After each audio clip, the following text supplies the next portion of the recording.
Welcome to Audit the Audit, where we sort out the who and what and the right and wrong of police interactions. This episode covers consensual encounters, small-town policing, and street-side interrogations, and comes to us from the Batosize channel. Be sure to check out the description below and give them the credit that they deserve. Let's dive right in and audit the interaction. This video, posted on September 2nd, 2019, shows Jefferson County resident Michael Fairclaw riding his bicycle to a nearby convenience store where he is stopped by Officer Mark Clark of the Bergholz Police Department in the village of Bergholz, Ohio. I'm not breaking the law. Am I breaking the law, sir? No, sir. Then why am I being stopped? You're not being stopped. You Because- parked your bike here and stopped. Because you stopped the car and got No, out. I did. I stopped the car because you dropped your bike.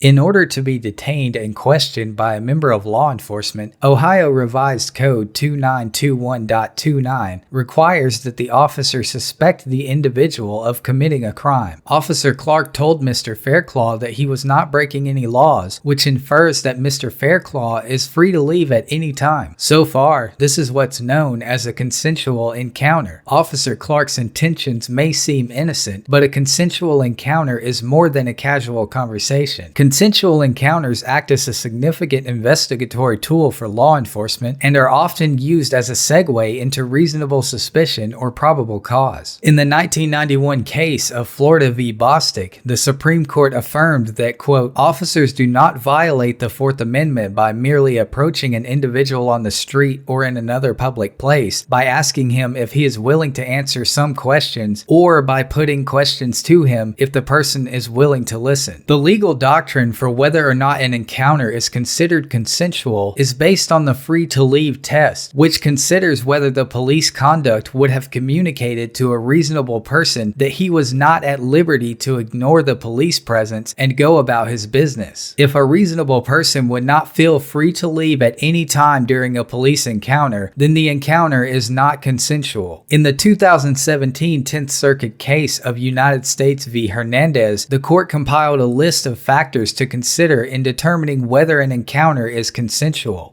The threatening presence of several officers, the brandishing of a weapon by an officer, physical touching by an officer, aggressive language or tone of voice by an officer indicating compliance is compulsory, prolonged retention of an individual's personal effects, a request to accompany an officer to the police station, interacting in a small, enclosed, or non-public place, and absence of other members of the public. So far, Officer Clark is following the outline of a consensual encounter, and Mr. Fairclaw should be free to leave at any time. You're a liar. I was on my bike. You stopped the car. I got off my bike so I could get my phone out. So I can have proof of how we're treated around You're here. coming from because you're strange to the town. I've never seen you I'm here. not strange to this town. I grew up around here my whole life. Really? Yes. Well, I've never seen you here before. Yeah, I grew up in Amsterdam. Although Bergholz is a small town, that is not a reasonable justification to stop and interrogate unfamiliar people on the street. By that logic, anyone who lives in Bergholz is subject to being interrogated based on Officer Clark's memory of having met them. It is well within Officer Clark's authority to stop and engage with people simply because they are unfamiliar, so long as the interaction is completely consensual. Most people interact with police officers because they are unfamiliar with the limits of a consensual encounter and feel as though they are legally obligated to engage with members of law enforcement. There are also deeply rooted psychological elements at play during a consensual encounter with an authority figure. Authority and positions of dominance have a dramatic influence over both the psychological and physiological aspects of social interaction,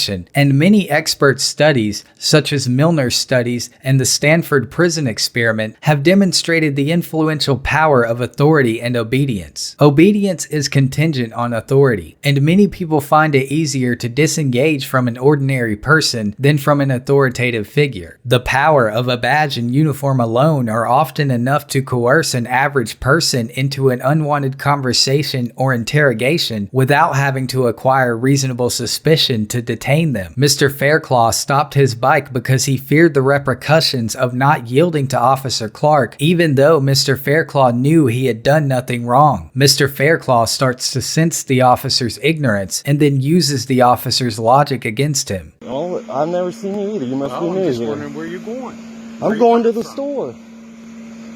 And that is really none of your I'm allowed business to ask either, you where because you're I'm not going breaking the because law. you're strange in town.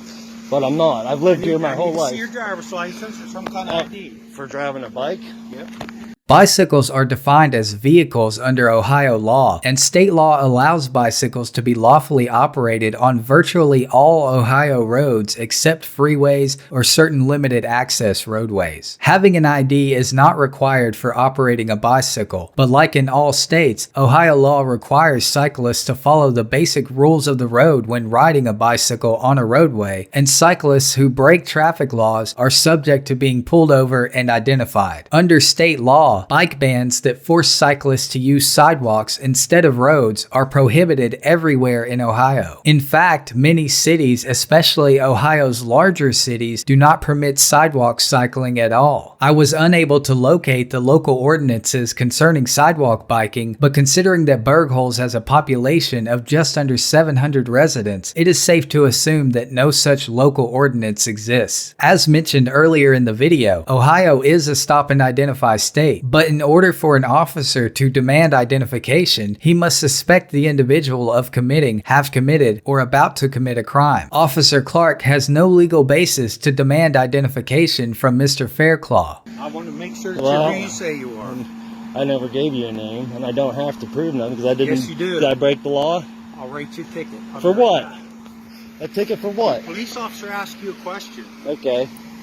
Citizens do not have to answer questions simply because a police officer asked them. In fact, you should never answer questions that a police officer asks without an attorney present. The Fifth Amendment protects citizens' right to remain silent, and any legal professional will advise against answering questions without consulting an attorney first. Even if an individual is blatantly guilty of a crime, they are under no obligation to answer questions from a police officer and cannot be charged with additional crimes for refusing to do so. In general, only a judge can order an individual to answer questions. It is clear that Officer Clark is mistaken about the scope and limitations associated with his authority. There is no law against refusing to answer an officer, and Mr. Fairclaw calls the officer's bluff. Did I break a law? I'm riding a bike. But you're strange in town. I'm riding a bike, okay?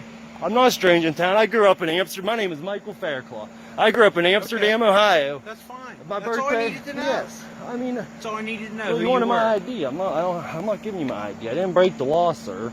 I I'm didn't pedaling say- my did bike. I say you broke the law? No, You're but you strange pulled in over. town. I'm not I've never seen who strange. you are before. I'm not strange. I asked you who you were. and I you know my pulled laws, away. man. I know my laws. Good for you. I didn't pull I'm away. happy. I didn't pull away. You I'm pulled happy. over and then jumped out of your I'm car, happy. so I You got can off and film pulled me all my. you Yeah, want. and you're going on I the just internet. wanted to- Huh? You're going on the internet. Go ahead. You will. What's That's your fine. name? That's fine. What's your name, sir? Mark Clark. Mark Clark. Okay. You're strange Nice to in meet town. you. You're I riding might a be bike. strange to you, but I'm not strange Exactly. in town. Well, that's what I get paid to do, is to find out who's in town and what's going on in town. The Bureau of Justice Statistics, which operates under the Office of Justice Programs, describes law enforcement as the individuals and agencies responsible for enforcing laws and maintaining public order and public safety, and includes the prevention, detection, and investigation of crime and the apprehension and detention of individuals suspected of law violation. Although becoming familiar with a community is an element of police duties, the aggressive and intrusive tactics of Officer Clark is not a productive way to establish a relationship with civilians. Strange and extraordinary does not translate to illegal or malicious, and Officer Clark's propensity to suspect ill will based on unfamiliarity does not bode well for the community he supposedly represents. Well, you don't get.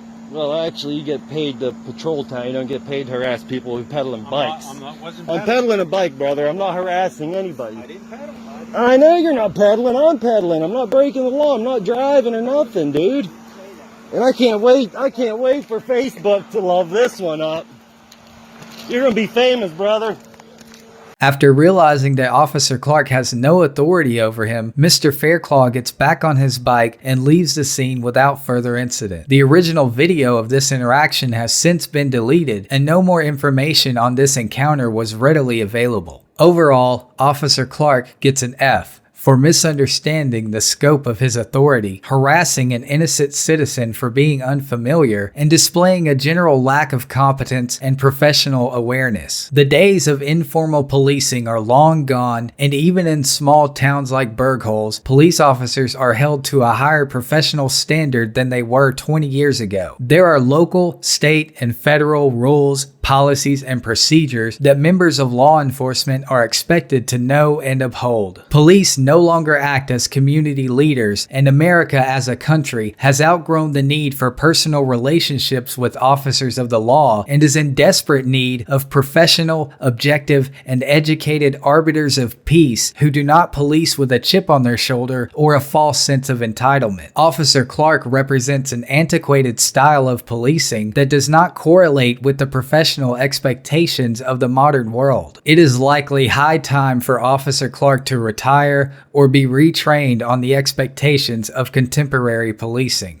Mr. Fairclaw gets an A- for questioning the authority of Officer Clark, refusing to identify himself, and reflexively recording this encounter. The only thing that Mr. Fairclaw could have done better was to leave the scene as quickly as possible instead of continuing to engage with the officer. It is important to exchange as little words as necessary with law enforcement officers and avoid further engagement if at all possible. Mr. Fairclaw did a fantastic job conversationally, but the more time you spend in the presence of a suspicious police officer, the more chances there are for misconduct and the acquisition of reasonable suspicion. The tried and true adage of "Am I free to go?" should always be petitioned and utilized, and much of this altercation could have been avoided by simply walking away. Let us know if there's an interaction or legal topic you would like us to cover in the comments below. Thank you for watching, and don't forget to like and subscribe for more police interaction content.